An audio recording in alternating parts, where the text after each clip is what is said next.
नमस्कार, मैं अभिनेंद्र। आइए एक नजर डालते हैं दिन भर की 5 बड़ी खबरों पर। गैंगस्टर अनिल दुजाना के एनकाउंटर पर एडीजी एसटीएफ अमिताभ एस ने बड़ा खुलासा किया है। दुर्दांत किस्म का अपराधी था। भारी मात्रा में इसने कॉन्ट्रैक्ट किलिंग्स की थी। पूरे पश्चिम यूपी में और उसके आसपास के क्षेत्रों में इसकी भारी वसूली थी।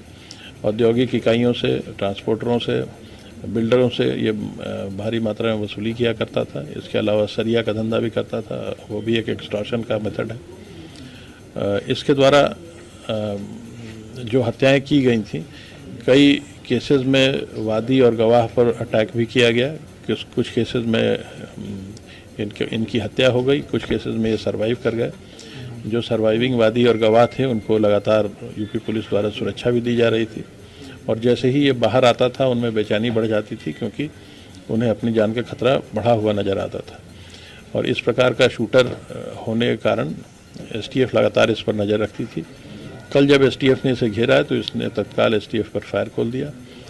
2 वेपन्स इसने फायर के लिए इस्तेमाल किए। इसके अलावा जब इसके वाहन की तलाशी ली गई तो उसमें 2 वेपन्स और मिले हैं और भारी संख्या में कारतूस भी मिले हैं। तो ऐसा प्रतीत होता है कि ये किसी घटना को अंजाम देने की फिराक में था। क्या कोई इंटरनेशनल एंट्री इसका निकला? दूसरी बात था, उसको जबरन उसको ले जाके उसका इनकाउंटर किया गया। ये परिवार तो इस तरह की बातें कह सकता है, लेकिन जो इनकाउंटर की परिस्थितियां हैं वो आप लोगों ने भी जा करके मौके पे देखी।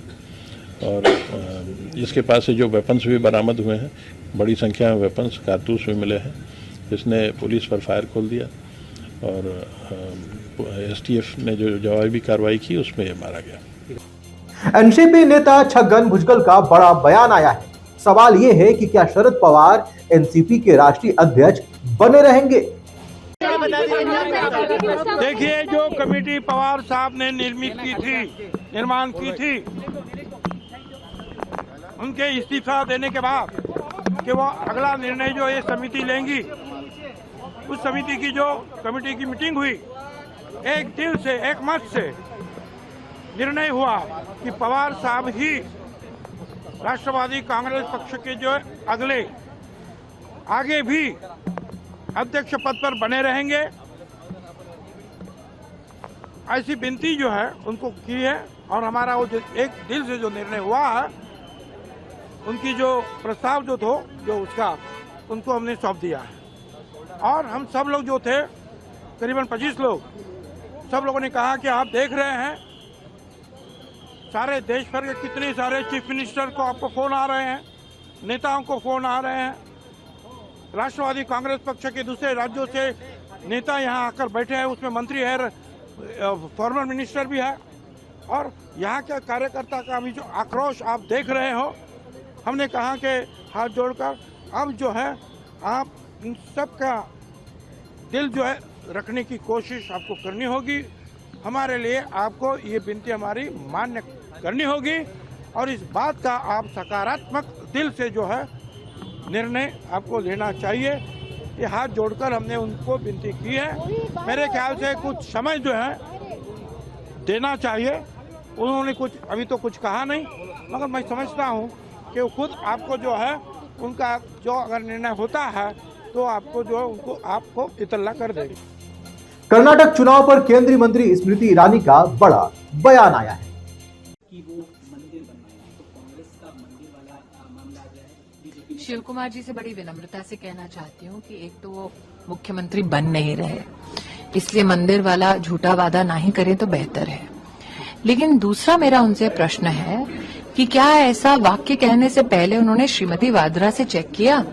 और मैं ये इसलिए कह रही हूँ क्योंकि 2019 के लोकसभा के अमेठी के चुनाव में मैंने श्रीमती वाड्रा को नमाज अता करते हुए देखा था सड़क पर। अब हम सब जानते हैं कि जो इस्लाम धर्म में विश्वास करते हैं वो मूर्ति के उपासक नहीं हो सकते, मंदिर का निर्माण नहीं कर सकते।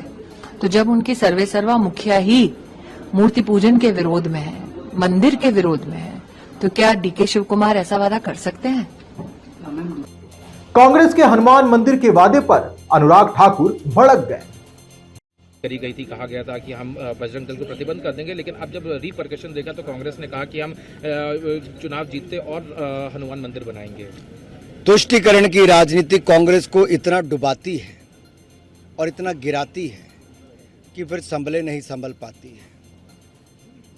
कभी बाटला हाउस कांड के आतंकवादियों के घरों में जाकर सोनिया गांधी जी फूट फूट कर रोती हैं, कभी मोदी जी को मौत का सौदागर कहती हैं, कभी बिच्छू कहते हैं, कभी गंदी नाली का कीड़ा कहते हैं, कभी जहरीला सांप कहते हैं, कभी कहते हैं मोदी तेरी कब्र खुदेगी, कभी राम भगवान को काल्पनिक बताते हैं, तो कभी बजरंग बली के खिलाफ भी कांग्रेस पार्टी खड़ी हो जाती है। लेकिन जब जब इन्होंने हिंदू आतंकवाद कहा, कांग्रेस को मुंह की खानी पड़ी।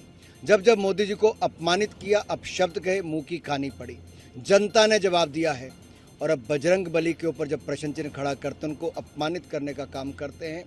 और कांग्रेस की ये सोच हिंदू विरोधी कैसे है वो भी दिखती है। और तुष्टीकरण की राजनीति के कारण अब उनको उल्टा घूमना पड़ता है। तभी तो राहुल गांधी कई बार जनेऊ पहनकर आते हैं, लेकिन चुनावों में ही नजर आते हैं। कभी मंदिर जाते हैं हाथ जोड़ के, लेकिन चुनावों में ही नजर आते हैं। वो आस्था अंदर से नजर नहीं आती। ये तो चुनावों की घबराहट, बौखलाहट और जुबान की लड़खड़ाहट, इन सब में लगता है कि कांग्रेस मान चुकी है कि कर्नाटक की जनता ने मन बना लिया है कि अब कांग्रेस को बाहर करना है। तो अब कहती है बजरंगबली जी के मंदिर बनाएगी। अब जय बजरंगबली पे आ गए। कल तक बजरंगबली जी पर ही प्रश्न चिन्ह खड़ा करते थे। गैंगस्टर टिल्लू ताजपुरिया के मर्डर का एक नया फुटेज सामने आया है। तिहाड़ जेल की सेंट्रल गैलरी में एक दूसरा सीसीटीवी वीडियो सामने आया है, जिसमें कुछ लोगों को गैंगस्टर टिल्लू ताजपुरिया के शव को बाहर लाते हुए देखा जा सकता है। वीडियो में आगे दो अन्य लोगों को पुलिस कर्मियों की मौजूदगी में शरीर पर चाकू से वार करते हुए और मारते हुए दिखाया गया है। फिर मिलेंगे अन्य महत्वपूर्ण खबरों के साथ, तब तक के लिए धन्यवाद।